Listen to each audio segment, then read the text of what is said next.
Andhra Pradesh liquor scam Jaganmohan Reddy చేసిన భారీ దోపిడీ. ఆంధ్రప్రదేశ్ లిక్కర్ స్కామ్ ప్రపంచానికి ఇది ఒక కేస్ స్టడీ. ఎన్ని లక్షల కోట్లు దోచాడనేది అంతుపట్టని చిత్రమైన పరిస్థితి. సిట్ దర్యాప్తు వేగంగా జరుగుతూ ఉంది.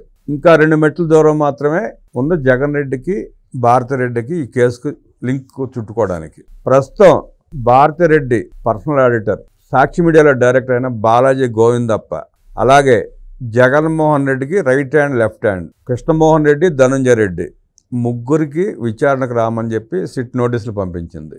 ప్రస్తుతం ముగ్గురు అండర్ గ్రౌండ్లో ఉన్న రేపో మాపో విచారణ రాక తప్పని పరిస్థితి. వాళ్ళ ముగ్గురు కూడా విచారణలో ఆ 1.5-2 లక్షల కోట్లు ఏమయ్యాయంటే సమాధానం చెప్పుకోలేని పరిస్థితి. సమాధానం చెప్పే పరిస్థితి వస్తే ఆ డబ్బంతా భారతిరెడ్డికి, జగన్మోహన్ రెడ్డికి చేర్చామని చెప్పి చెప్పాల్సిన పరిస్థితి ఏర్పడుతుంది. 1000-2000 కోట్లు అయితే కసిరెడ్డి రాజశేఖర రెడ్డికి మళ్ళీ ఆస్తులు కొనుక్కుని ఉండవచ్చు. కానీ ఇక్కడ సుమారుగా 1,50,000 కోట్ల పైన దోచుకున్న సంపద ఇది. దాన్ని వాళ్ళ ముగ్గురు దాచుకునే పరిస్థితి లేదు. ఆ మొత్తం జగన్మోహన్ రెడ్డి, భారతిరెడ్డికే చేరిందన్న వాస్తవం స్పష్టం. ఆ ముగ్గురిని విచారించి జగన్ రెడ్డిని, భారతిరెడ్డిని ఎప్పుడు అరెస్ట్ చేస్తారని ప్రజలు అడుగుతున్నారు. ఈ స్కామ్ వెనుక ఉన్న భారీ దోపిడీ గురించి స్పష్టంగా మనతో వివరించడానికి మన ముందు ప్రముఖ రాజకీయ, ఆర్థిక, సామాజిక విశ్లేషకులు కొత్త రవీంద్రబాబు గారు ఉన్నారు. వారిని అడిగి లోతైన విషయాలు తెలుసుకునే ప్రయత్నం చేద్దాం. సార్ నమస్తే. నమస్తే. జగన్మోహన్ రెడ్డి స్కాముల్లో భారీ స్కామ్ లిక్కర్ స్కామ్.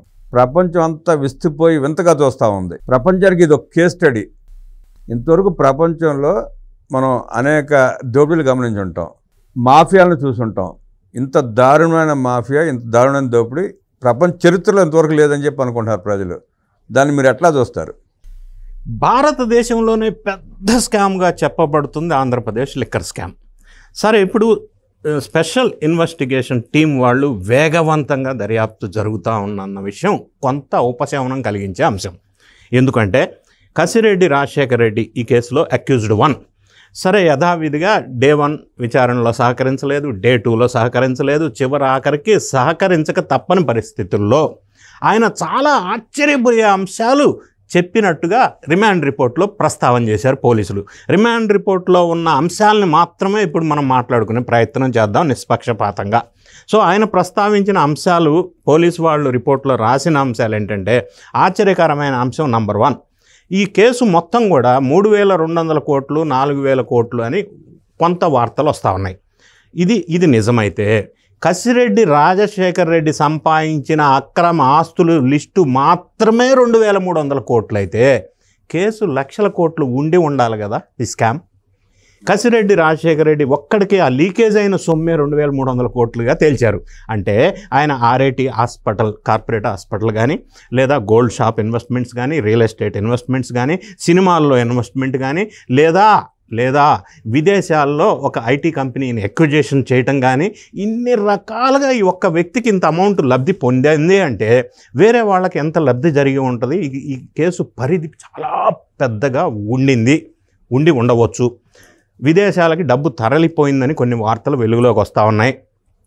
ఈ నేపథ్యంలో నిన్న సజ్జల రామకృష్ణారెడ్డి గారు వేరే తెలుగుదేశం పార్టీ ఆఫీస్ విధ్వంసం కేసులో విచారణకి వెళ్ళి వస్తూ మద్యం కేసు గురించి ప్రస్తావించారు మీడియాలో, ప్రెస్లో. ఏమంటారు? ఇది అక్రమమైన కేసు, తెలుగుదేశం ఆఫీస్ పైన పెట్టిన కేసు అక్రమమే, లిక్కర్ కేసు అక్రమమే, అంటే ఇప్పుడు ఎన్డీఏ ప్రభుత్వం కొంతమంది మీద పెడుతున్న కేసులన్నీ అక్రమమే అని మాట్లాడుతూ ఉన్నారు. ఈయన అటవీ భూములు దోచుకోవడం కూడా అక్రమమే. అన్నీ అక్రమమే. అక్రమం అంటే ఏంటి, సక్రమం అంటే ఏంటి?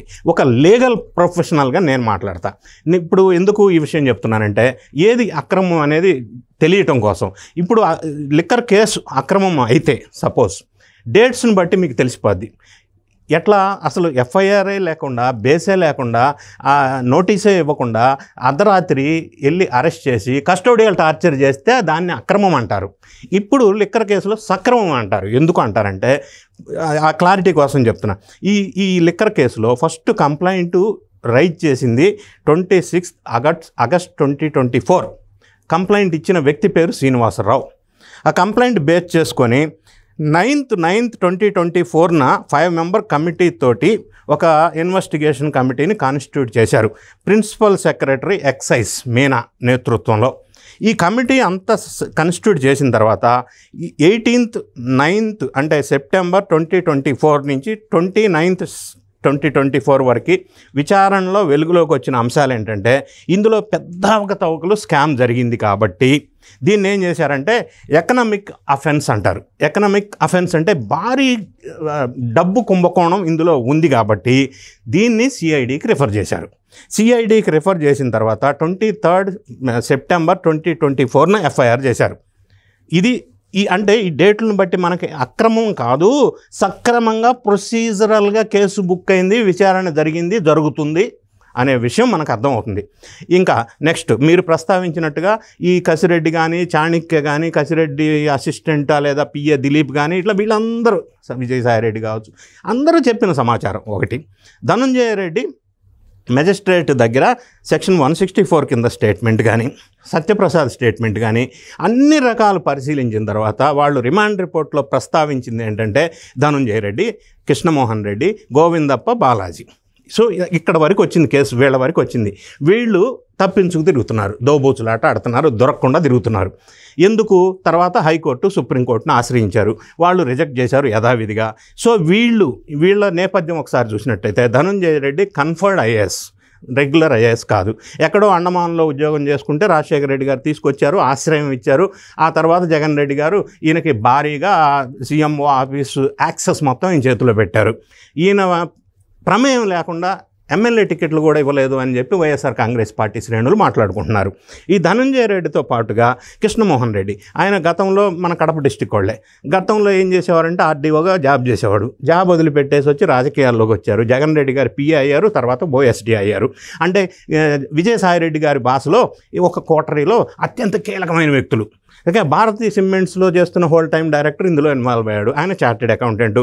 ఆయన పాత్ర ఏంటంటే ఈ పైసల్ని ఎక్కడికి తరలించాలా అంటే ఏ రూపంలో అంటే, ఫర్ ఎగ్జాంపుల్ ఈ పైసలన్నీ దాచడానికి కంటైనర్స్ కావాలి కదా, అట్లా కాకుండా ఈ హవాలా రూపంలో విదేశాలకి తరలించడంలో, గోల్డ్ షాపుల నుంచి ఇచ్చి గోల్డ్ తీసుకునే టన్నుల కొద్ది గోల్డ్ తీసుకోవడం, ఎట్లా ఇన్వెస్ట్మెంట్ చేసి కిక్ బ్యాక్స్ బిగ్ బాస్ దగ్గర ఈ కథ అంతా ఈయన చూసుకున్నాడు. ఇంత పెద్ద కథ నడిపిన తర్వాత ఇప్పుడు వీళ్ళు విచారణకి వస్తే మీరు ఇందాక ప్రస్తావించినట్టుగా జగన్ రెడ్డి గారా, భారతిరెడ్డి గారా అనేది తేలుతుంది. కేసు స్పీడ్గా జరుగుతున్నప్పటికీ ఆంధ్ర రాష్ట్ర ప్రజల్లో ఇంకా కొంత అసంతృప్తి ఉన్నమాట వాస్తవం. జగన్ రెడ్డి ఇందులో ప్రధానమైన సూత్రధారి, ఆయన అరెస్ట్ చేయట్లేదు అని. దానికి నేను ఒక ఎగ్జాంపుల్ చెప్తాను. ఢిల్లీ లిక్కర్ స్కామ్, అఫ్కోర్స్ దీంతో పోలిస్తే నీటి బొట్టంతే ఎంపీ గారు పార్లమెంట్లో ప్రస్తావించిన దాని ప్రకారం.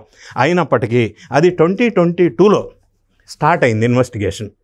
స్టార్ట్ అయితే మరి అప్పట్లో ఢిల్లీ ముఖ్యమంత్రిని, అప్పట్లో ఢిల్లీ ఉప ముఖ్యమంత్రిని, కేసీఆర్ గారి కూతురు కవితని వీళ్ళు అరెస్టులు జరిగింది 2024లో. అంటే 2 years పట్టింది. కాబట్టి కేసు అనేది పూర్తి స్థాయిలో విచారణ జరగటాలి అంటే ఎంతోమందిని ఎంక్వైరీ చేయాల్సిన అవసరం ఉంటుంది. వాళ్ళ దగ్గర స్టేట్మెంట్స్ తీసుకోవాలా. దీని అన్నింటినీ కలిపి ఒక కంక్లూషన్కి తీసుకురావటం కోసం ఈ ప్రొసీజరల్ పార్ట్ కొంత టైం పడుతుంది, కొద్దిగా ఓపిక పట్టవలసిన అవసరం ఉంది. అయితే మీరు ఇప్పుడు ప్రస్తావించిన ముగ్గురు ఓఎస్డీ కానీ, ధనంజయ రెడ్డి కానీ, గోవిందప్పన్ వీళ్ళు కానీ హైకోర్టులో వెళ్ళినప్పుడు, హైకోర్టు డిస్మిస్ చేస్తున్నప్పుడు వాళ్ళు ప్రస్తావించిన అంశాలు డాక్యుమెంటరీలో ప్రధానంగా ఏమున్నాయంటే, ఒకటేమంటే పాపులర్ బ్రాండ్స్ వీళ్ళు ఆంధ్రప్రదేశ్లో రాకుండా కిల్ చేశారు, వాళ్ళ బిజినెస్ని రెడ్యూస్ చేశారు. ఇది నేను రిపోర్ట్లో ప్రస్తావించిన అంశాలే చెప్తున్నాను, నా సొంత సబ్జెక్ట్ కాదు. రెడ్యూస్ చేశారు. దాన్ని ఏమంటారంటే ప్రిఫరెన్షియల్ ట్రీట్మెంట్ అంటారు. అంటే ఇంకో రకంగా చెప్పాలంటే అన్ఫెయిర్ ట్రేడ్ ప్రాక్టీస్ అంటారు. ఈ అభియోగాలు కోర్టులో రాసిన డాక్యుమెంట్లో ఉంది.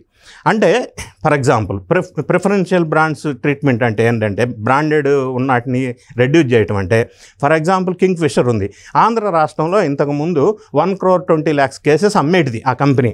సరే వీళ్ళు కిక్ బ్యాక్స్ ఇవ్వట్లేదు కాబట్టి, లంచాలు ఇవ్వట్లేదు కాబట్టి వాళ్ళని ఆర్డర్స్ ఇవ్వకుండా కిల్ చేశారు.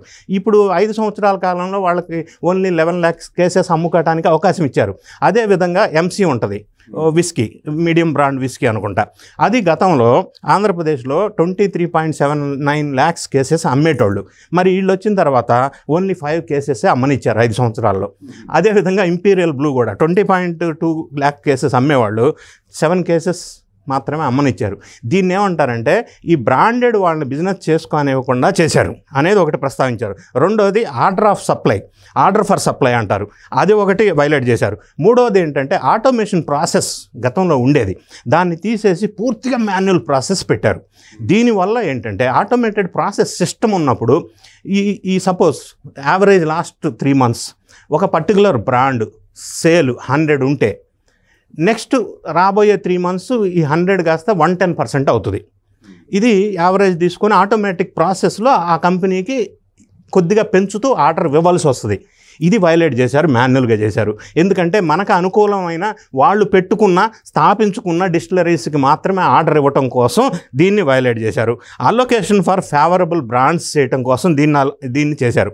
ఇలా చేయటం వల్ల ఈ బ్రాండ్స్ వాళ్ళంతా కూడా కాంపిటీషన్ కమిషన్ ఆఫ్ ఇండియా, అది క్వాసీ జ్యుడిషియల్ అథారిటీ, దానికి కంప్లైంట్ ఇచ్చారు. ఇదంతా కూడా జడ్జిమెంట్ కాపీలో ఉంది. కాంపిటీషన్ కమిషన్ ఆఫ్ ఇండియాకి వీళ్ళు కంప్లైంట్ ఇచ్చారు, ఏది బ్రాండెడ్ కంపెనీస్ వాళ్ళు. ఈ విధంగా చూసినప్పుడు వీళ్ళు స్థాపించుకున్న కొంతమంది డిస్టిలరీకే ఆర్డర్ ఫేవరబుల్గా ఇచ్చారు, దానివల్ల లబ్ధి పొందారు. సరే, ఏ రూపంలో లబ్ధి పొందారు అనేది వస్తుంది. ఇప్పుడు మనం చెప్పుకున్న ముగ్గురు కూడా A31, A32, A33గా పేర్లు చేర్చారు. ఇది వాళ్ళకి నోటీసులు కూడా ఇచ్చారు విచారణకు రమ్మని. రేపు విచారణకు రావాల్సి ఉంది 11వ తారీఖు మే. వస్తారా లేదా వెయిట్ చేయాలా. ఒకవేళ రాకపోయినా కూడా ఏదో ఒక సందర్భంలో పట్టుకొచ్చి విచారణ చేయటం తథ్యం. మరి వాళ్ళని విచారణ చేసినప్పుడు వాళ్ళు నిజాలు బయటికి చెప్పవలసిన అనివార్య పరిస్థితి వస్తుంది. లేకపోతే పైసలు మొత్తం లక్షల కోట్లు మేమే తినేసామని చెప్పలేరుగా, చెప్పలేరు కదా, ఎవరు చెప్పరు కదా. సో ఈ డాక్యుమెంటరీ టెక్నికల్ ఎవిడెన్సెస్ తోటి వీళ్ళ ముగ్గురిని పూర్తి స్థాయిలో విచారణ జరిపితే మరి అస్సలు అంటే అంతిమ లబ్ధిదారు, అల్టిమేట్ బెనిఫిషరీ ఎవరు అనేది అన్ని వేళ్ళు ఇప్పటిదాకా ఎవరి వైపు అయితే చూపిస్తున్నాయో ఈ ప్రధానంగా ప్రస్తావించిన ఈ ముగ్గురును కూడా విచారణ జరిగితే మాత్రం జగన్ రెడ్డి గారికా భారతిరెడ్డి గారికా ఎవరికనేది కేసు తేలిపోయే అవకాశం పూర్తిగా ఉంది. అయినప్పటికీ ఇది భారీ స్థాయిలో విదేశాలకి తరలింది కాబట్టి నిన్న జరిగిన లేటెస్ట్ పరిణామం ఏంటంటే ఎన్ఫోర్స్మెంట్ డైరెక్టరేట్ ఇన్వాల్వ్ అయింది. ఈ డాక్యుమెంట్ ఫైల్ మొత్తం వాళ్ళకి హ్యాండ్ ఓవర్ చేయమని చెప్పారు. ఎందుకంటే ఇది మనీ లాండరింగ్ యాక్ట్ కింద వైలేషన్ కాబట్టి, prevention of money laundering act కింద ఈ కేసు మళ్ళీ ఈడీ వాళ్ళు దర్యాప్తు చేస్తే మళ్ళీ చాలామందికి ఇంకెంతమంది ఇన్వాల్వ్ అవుతారో ఈడీ కేసుల్లో. ఇప్పుడు ఢిల్లీ లిక్కర్ స్కామ్ కూడా ఈడీ వాళ్ళే దర్యాప్తు చేశారు. సో వాళ్ళు దర్యాప్తు చేస్తే మరి ఇంకా ఎవరెవరు బయటకు వస్తారనేది వేచి చూడవలసిన అంశం. సరే, ఇప్పుడు జరుగుతున్న చర్చ, ఈ విచారణ అంతా 3200 కోట్ల చుట్టూ తిరుగుతూ ఉంది. ప్రజల్లో ఉన్న బలమైన నమ్మకం, అనుమానం ఏంటంటే డిస్టిలరీలు సొంతయి, వీళ్ళు 3200 కోట్ల రూపాయలు అక్రమ సొమ్ము అంటున్నారు. దాన్ని బాక్స్కి ఎంత కమిషన్ అని చెప్పి 100, 50, 150 అని చెప్పి తేల్చి చెప్తున్నారు. ఇట్లా కాకుండా డిస్టిలరీలు కూడా సొంతయి కాబట్టి డిస్టిలరీ నుండి 180, 190 కొని ప్రభుత్వం అమ్మింది. అంటే మార్జిన్ 6.5, 7 రూపాయలు జరుగుతుంది ఒక చీప్ క్వార్టర్కి. ఆ 170 రూపాయలు అంటే క్వార్టర్కి 170 రూపాయలు అంటే ఎంత అవుతుంది, ఎన్ని లక్షల కోట్లు అవుతుంది? ఆ సొమ్మంతా ఏమైపోయింది అన్నది ప్రధానమైన ప్రశ్న. దాన్ని పట్టించుకోకుండా ఈ కమిషన్ బాక్స్కి 150 రూపాయలు అన్ని సిట్ విచారణ చేయటువంటి అన్న ప్రజల్లో ఉన్న అనుమానాన్ని ఎట్లా చూస్తారు? ఇప్పుడు మీరు ప్రస్తావించినట్టుగా ఇంకా ఇన్డెప్త్ కనుక ఇన్వెస్టిగేషన్ జరిగితే మీరు ప్రస్తావించిన అంశంతో పాటుగా నేను ఇంకొక అంశాన్ని కూడా యాడ్ చేస్తాను. ఇప్పుడు నాన్ డ్యూటీ పెయిడ్ లిక్కర్ అంటారు, NDPL అంటారు. ఈ నాన్ డ్యూటీ పెయిడ్ లిక్కర్స్ చాలా ఎక్కువ సంఖ్యలో అమ్మారు అనేది ఒక వార్తలు వస్తుంది. దాన్ని ఎట్లా ఐడెంటిఫై చేస్తారు? ఇప్పుడు షాప్ వాడు తయారు చేస్తున్నారు, అది డిస్టిలరీస్ వాళ్ళు డైరెక్ట్గా షాప్కి వచ్చింది, వీళ్ళు క్యాష్ హ్యాండ్లింగు, సో పేమెంట్ డిజిటల్ కానప్పుడు దీన్ని ట్రాక్ ఎట్లా చేస్తారు? రెండోది, ఈ నాన్ డ్యూటీ పెయిడ్ లిక్కర్ వల్ల రాష్ట్రానికి రావాల్సిన ఖజానాలో ఎంత నష్టం జరిగింది అనేది కూడా తేల్చవలసిన అంశం. ఇంకొక అంశం కూడా దీనికి యాడ్ చేస్తాను నేను. మీరు ఇన్ టర్మ్స్ ఆఫ్ మనీ మాట్లాడుతున్నారు. మనీయే కాకుండా ఈ పిచ్చి లెక్కరు, ఈ చీప్ లెక్కరు, ఈ అడల్ట్రేషన్ ఉన్న లెక్కరు తాగి ఆంధ్ర రాష్ట్రంలో ఆరోగ్యాలు ఖరాబ్ అయిన వాళ్ళు 42 మంది చనిపోయారు అని చెప్పబడుతున్న వార్తలు వెలుగులోకి వస్తాయి. 32,000 చిల్లర చనిపోయారు అంటున్నారు. వాళ్ళని ఏ విధంగా కాంపెన్సేట్ చేస్తారు? ఎవరు చేస్తారు? ఇంకా అదనంగా 70,000 చిల్లర మంది కిడ్నీలు పాడైపోయి, లంగ్స్ పాడైపోయి. నేను లాస్ట్ 10 years డేటా చూశాను, తెప్పించాను. దాని లెక్కల ప్రకారంగా జనరల్గా పిచ్చి మందు, ఏ మందు తాగినా హెల్త్ ఖరాబ్ అవుద్ది, అది వేరే విషయం. అంటే నా ఉద్దేశం పిచ్చి మందు తాగితేనే ఖరాబ్ అవుద్దని కాదు. ఈ పిచ్చి మందు తాగటం వల్ల ప్రధానంగా మనిషికి డ్యామేజ్ అయ్యేది ఎక్కడ? లివర్ లేదా కిడ్నీ లేదా నాడీ వ్యవస్థ, ఈ 3 రకాలుగా ప్రధానంగా డ్యామేజ్ అవుతుంది. ఆంధ్రప్రదేశ్ రాష్ట్రంలో వైఎస్ఆర్ కాంగ్రెస్ ప్రభుత్వం రాకముందు కిడ్నీ పేషెంట్లు ఎంతమంది ఉన్నారు, వైఎస్ఆర్ కాంగ్రెస్ ప్రభుత్వం లిక్కర్ పాలసీ ఇంప్లిమెంట్ చేసిన తర్వాత పరిపాలించిన 5 సంవత్సరాల్లో ఈ పేషెంట్ల సంఖ్య ఎలా ఉందని ఒక డేటా అనాలిసిస్ చేస్తే అసలు ఎంత ఇంపాక్ట్ పడింది, మనీ పరంగా కాకుండా ప్రజల జీవన విధానంలో, జీవితాలతో, ఆరోగ్యంలో ఎంత నష్టం జరిగింది, దాన్ని ఎవరు కాంపన్సేట్ చేస్తారు అన్న విషయం తేల్చాల్సిన అవసరం ఉంది. ఫర్ ఎగ్జాంపుల్ మీరు కిడ్నీ పేషెంట్స్ని చూసుకుందాం. 2014 నుంచి 19 వరకు ఆంధ్రప్రదేశ్లో కిడ్నీ పేషెంట్స్ 49,060. 2019 నుంచి 24 వరకు ఆంధ్రప్రదేశ్లో ఓన్లీ కిడ్నీ పేషెంట్స్ 90,385, డబుల్ కంటే ఎక్కువ. ఎందుకు? లిక్కర్, పిచ్చి లిక్కర్. మరి దీనికి బాధ్యత తీసుకోవాల్సింది ఎవరు? అది కూడా మనకి తేలాల్సిన అంశమే కదా. అదేవిధంగా న్యూరో అంటే నాడీ వ్యవస్థ దెబ్బతిన్న పేషెంట్స్ 2014 నుంచి 19 వరకు 1,276, 2019 నుంచి 24 వరకు న్యూరో పేషెంట్స్ 12,663, 2000% పెరిగింది. మరి దానికి ఎవరు బాధ్యులు? ఆ పేషెంట్స్, ఆ కుటుంబాలు, ఆ జీవితాలు, ఆ వ్యక్తులు ఏమైపోవాలా? ఎవరు తీరుస్తారు వాళ్ళ ఆవేదనని? నంబర్ 3, అన్నిటికంటే లివర్ ఇంపాక్ట్. 2014 నుంచి 19 వరకు ఆంధ్రప్రదేశ్లో 14,026 పేషెంట్స్. అదే 2019 నుంచి 24 ఈ పిచ్చి లిక్కర్ పాలసీ కాలంలో పేషెంట్స్ 29,369. సో ఈ విధంగా జీవితాలు, ప్రజల జీవితాలు, ఆరోగ్యాలు, మరి చనిపోయిన వారి కుటుంబాలు, దీన్ని పైసలతో వెలకట్టలేము. మరి దీన్ని ఎవరు కాంపన్సేట్ చేస్తారు? దీనికి బాధ్యత ఎవరు తీసుకుంటారు? ప్రభుత్వం జగన్మోహన్ రెడ్డి నుంచి రికవర్ చేసి వాళ్ళకి ఆదుకోవాల్సిన అవసరం ఉంది. ఖచ్చితంగా దీన్ని కూడా పరిగణలోకి తీసుకోవాలని నా సూచన. కేవలం 3,000 కోట్ల, 1,00,000 కోట్ల, 1,000 కోట్ల అదొక పార్ట్. దాంతోపాటుగా రాష్ట్ర ఖజానాకి ఎంత నష్టం జరిగింది సెకండ్ పార్ట్. థర్డ్ పాయింట్, ప్రజల జీవితాలతో చెలగాటమైనప్పుడు ఈ కుటుంబాలను ఏం చేయాలా అనే అంశాన్ని కూడా మనం పరిశీలించాల్సిన అవసరం ఉందని నా భావం. ఇక్కడ 3 కేటగిరీలు సార్ దోచుకునే విధానంలో. వాళ్ళు దోచుకునే విధానం 3 కేటగిరీలు. 1 బాక్స్ మీద కమిషను, 2 క్వార్టర్ 10 రూపాయలకి తయారు చేసి ప్రభుత్వం దగ్గర 180 రూపాయలు వసూలు చేశారు, అదే వినియోగదారు దగ్గర. దాంట్లో అదొక స్కాము. రాత్రి 10 తర్వాత ఉదయం 7 గంటల లోపు బ్లాక్లో క్వార్టర్కి 100 రూపాయలు ఎక్స్ట్రా అమ్మారు, అదొక పెద్ద స్కామ్ మళ్ళీ. ఇవన్నీ కలిపి 1,00,000 కోట్లు. ఈ 1,00,000 కోట్లు ఈరోజు సిట్ కానీ ఈడి కానీ బయట పెట్టగలుగుతుందంటారా? వాళ్ళకి శిక్షలు వేసే అవకాశం ఉందంటారా? అంటే ప్రజల్లో ఉన్న అనుమానం ఏంటంటే ఇన్ని 1,00,000 కోట్ల రూపాయలు జరిగిన స్కామ్లో ఈ ముద్దాయిల్ని అరెస్ట్ చేసి దీనంతా రికవరీ చేసే పరిస్థితి ప్రభుత్వానికి అంటే ఈడికి కానీ సిట్కి కానీ ఉందంటారా? ఇది పెద్ద ఛాలెంజింగ్ సబ్జెక్టు. ఎందుకంటే ఫస్ట్ ఈ విచారణలో పూర్తి స్థాయిలో వెలుగులోకి కొన్ని అంశాలు ఇందా మీరు ప్రస్తావించారు కదా, అది దాంతోపాటుగా ప్రభుత్వ ఖజానాకి ట్యాక్స్ రూపంలో రావాల్సినవి కూడా రాకుండా డిస్టిలరీ నుంచి షాపు నుంచి కన్జ్యూమర్, ఇక్కడ నుంచి కిక్ బ్యాక్స్, మరి దాన్ని ఎట్లా మెజర్ చేస్తారు? క్యాష్ హ్యాండ్లింగ్ ఎట్లా మెజర్ చేస్తారు? అది వెలుగులోకి రావాల్సిన అంశం. యావరేజ్ సేల్స్ ఒకటి, ఆ మ్యానుఫ్యాక్చరింగ్ డేటా ఒకటి, రెండోది వెహికల్ మూవ్మెంట్. రకరకాల అంశాలను వెలుగులోకి ఇవాళ రేపు టెక్నాలజీ పెరిగింది కాబట్టి పూర్తి స్థాయిలో పరిశోధిస్తే వెలుగులోకి వస్తాయి. ఇవన్నీ వెలుగులోకి వచ్చినప్పుడు స్కామ్ ఎంత అనేది అందుకే ఇప్పుడు మనం చెప్పజాలం. ఇది భారీగా కనిపిస్తుంది కాబట్టి ఈడీ ఇన్వాల్వ్ అయింది, మనీ లాండరింగ్ కేసు ఉంది కాబట్టి. సో పూర్తిగా వెలుగులోకి వచ్చినప్పుడు ఢిల్లీ లిక్కర్ స్కామ్ ఎలాగైతే క్లియర్ అయిందో ఇది అదే విధంగా ఎవరికి చుట్టుకోవాలో వాళ్ళకి చుట్టుకునే అవకాశం కనిపిస్తూ ఉంది. సార్ సిట్ కానీ ఈడీ కానీ వెలుగులో తీసుకురావాలంటే గంట పని వాళ్ళిద్దరికి. ఆ 2 వ్యవస్థలు గంటే పని. తెలంగాణ యావరేజ్ తీసుకున్న ఆంధ్రప్రదేశ్కి ఒక 10 to 20% ఎక్కువ తక్కువ ఉంటుంది, అంతకుమించి తేడా ఉండదు. 90% తేడా ఉండదుగా సేల్స్లోను మ్యానుఫ్యాక్చరింగ్లోను. తెలంగాణలో ఎంత కన్జ్యూమ్ ఉందో ఆంధ్రప్రదేశ్లో అంతే కన్జ్యూమ్ ఉంటుంది. తేల్చలేని సబ్జెక్ట్ ఇది కాదు, తేల్చలేని సబ్జెక్ట్ కాదు. నేను అనేది ఏంటంటే it may take some time because of the procedural delay.